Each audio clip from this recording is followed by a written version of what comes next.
Barkas effortlessly carried her across the grand nave, ignoring the whispers rippling through the massive cathedral. Talia chewed nervously on the inside of her cheek until she tasted copper. "Are you really going to marry me?" She desperately wanted to ask him. For real? Are we actually doing this? She opened her mouth, but quickly clamped her lips shut.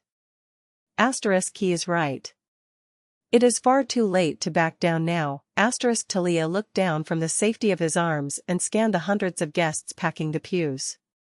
Through her tear-blurred, drug-addled vision, dozens of familiar faces swam into focus. She saw the emperor's closest advisors, high-ranking imperial officials, and the patriarchs of the most influential aristocratic houses in the empire. Every single person she recognized was sitting in dead silence, watching them with a mixture of morbid fascination and naked pity. Now she truly understood why Barkas couldn't simply turn around and walk out. Even the direct heir to the Grand Dukedom of the East could not publicly disrupt an imperial wedding arranged by the emperor himself in front of the entire political establishment of Roem. "The ceremony will commence shortly," an elderly priest addressed them as they crossed the transept. "I ask the bride and groom to proceed to the altar." Without a word, Barkas lowered Talia to her feet in front of the massive marble altar. Talia swayed unsteadily, her ruined knee trembling under her own weight. Her terrified eyes darted restlessly around the massive hall. Through the thick, narcotic haze clouding her vision, the hundreds of aristocratic faces looked exactly like a grotesque theatrical audience watching a particularly fascinating tragedy. They sat there, cold and ashen, staring directly at her with polite, mocking smiles. "Does it hurt to stand?" Noticing her rigid, trembling posture, Barkas gently caught her chin with his gloved hand. Talia stared up at him in shock. Barkas reached up with his thumb and very gently wiped a cold, damp tear from the corner of her eye.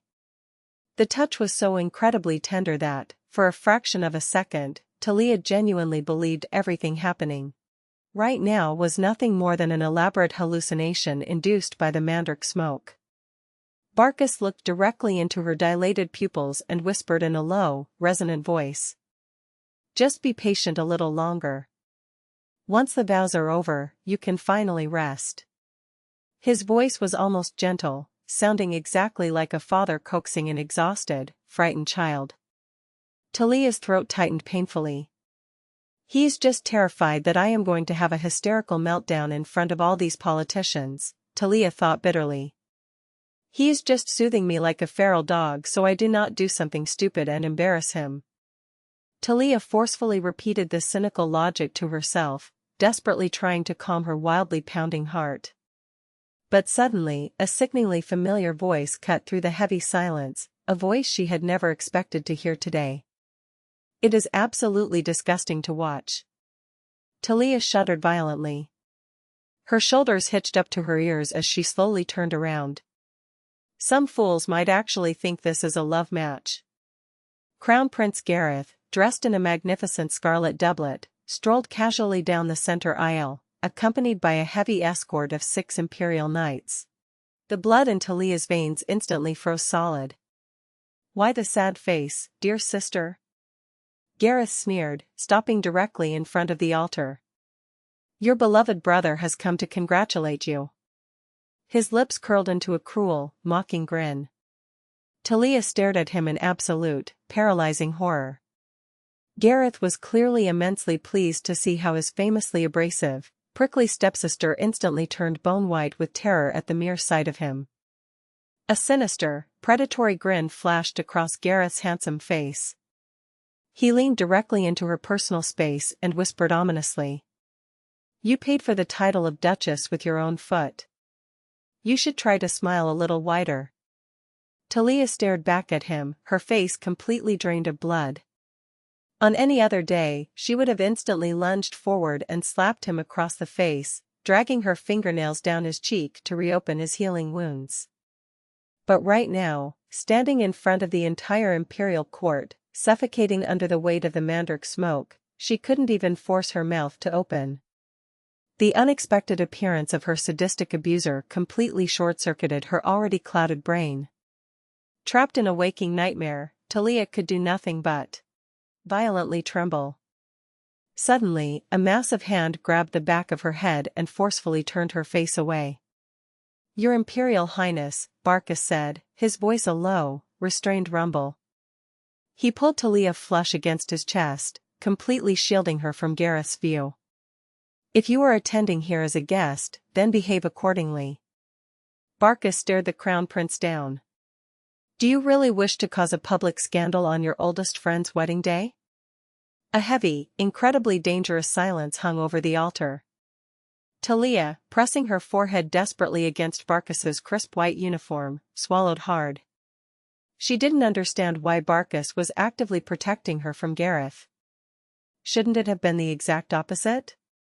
Wasn't Barkas supposed to be protecting Gareth and his precious Ayla from the wicked, illegitimate bastard? "There is no need to overreact, Commander," Gareth's icy voice replied from behind her. "As long as you explicitly keep your word, I will keep mine." Talia desperately wanted to turn her head to see the expression on Gareth's face, but Barkas's heavy hand pressing against her skull did not allow her to move a single inch. Barkas tightened his grip around her waist and spoke with absolute, freezing finality. "If you intend to stay for the ceremony, take your seat." There was a loud, audible gnashing of teeth. Then, Gareth's heavy boots echoed against the marble floor as he turned and walked toward the front row reserved for the guests of honor. Only then did Barkas's crushing grip on her waist slightly loosen. Talia immediately turned her head, watching as Gareth aggressively threw himself into his seat. As soon as Gareth sat down, an elderly aristocratic man sitting next to him leaned over and whispered something in his ear. It was incredibly easy to recognize the old man. Marquis Orestein. Did they actually agree to this in advance? Talia narrowed her eyes, scanning the front rows. Suddenly, it dawned on her.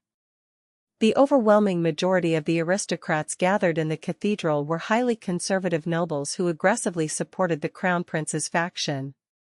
Talia's eyes widened in horrifying realization. What is actually happening here?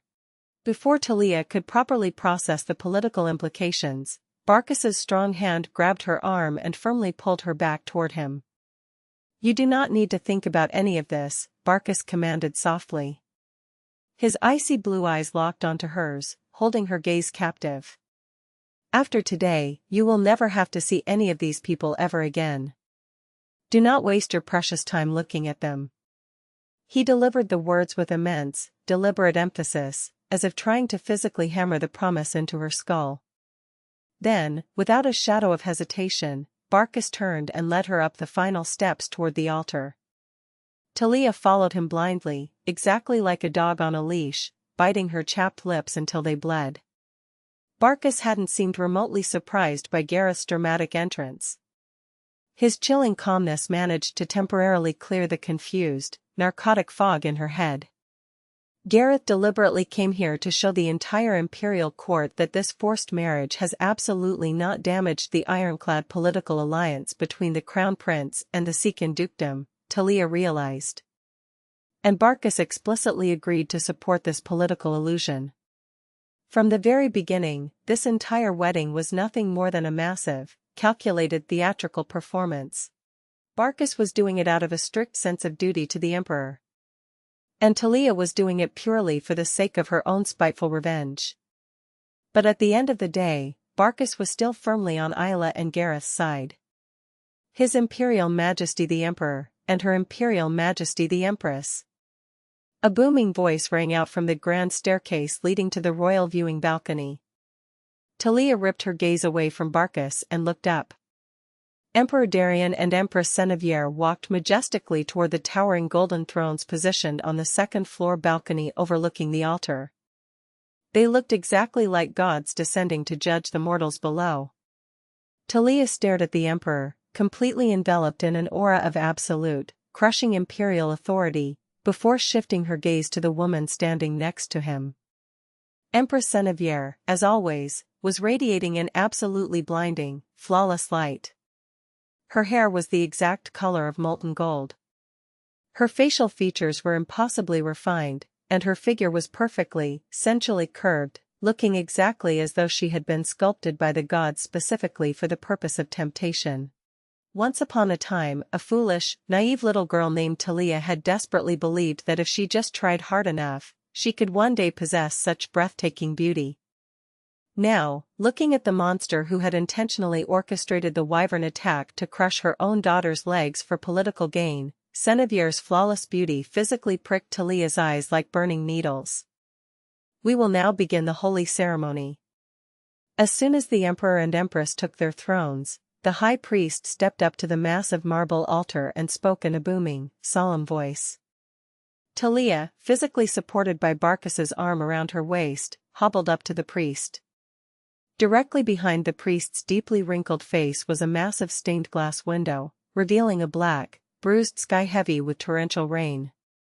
Standing with the stormy clouds at his back, the high priest opened a massive, leather-bound tome and began to chant the sacred scriptures in the ancient tongue of Roem. To Talia, the entire thing felt like an incredibly absurd, deeply offensive farce. Empress Synovière sitting above them with a mysterious, victorious smile. The emperor looking profoundly awkward and bored. A priest muttering hollow, formal blessings. And hundreds of aristocratic guests watching their entirely false, loveless ceremony with cynical, mocking smiles. Varkas Laedgo Siorcan, the high priest, finally concluded the long, agonizing reading of the sacred texts and asked the ultimate question. Do you swear before the gods to take Talia Roem Gwirta as your lawfully wedded wife, and remain faithfully by her side until the absolute end of your days? Talia lightly licked her dry lips, refusing to take her eyes off the marble floorboards. 2 agonizingly long seconds passed in total silence. Then, Barkas answered. Yes. The answer was completely dry, flat, and entirely indifferent. The high priest turned his heavy gaze. Talia Roem Gwirta. Do you swear before the gods to take Varkas Laedgo Siorcan as your lawfully wedded husband, and remain faithfully by his side until the absolute end of your days? Talia slowly raised her misty, drug-addled gaze to the priest's face. She desperately wanted to answer as coldly and indifferently as Barkas had. But instead of words, only a hoarse, ragged breath escaped her throat, as if invisible hands were violently strangling her.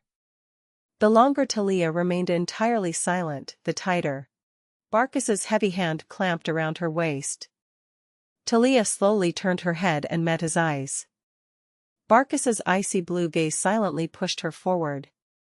There was absolutely no patience or desire to delay this farce any longer. Crushed under the sheer, immovable pressure of his determination, Talia finally squeezed the word out of her throat. Yes. Then, in the face of the gods and His Imperial Majesty the Emperor, I officially pronounce you husband and wife.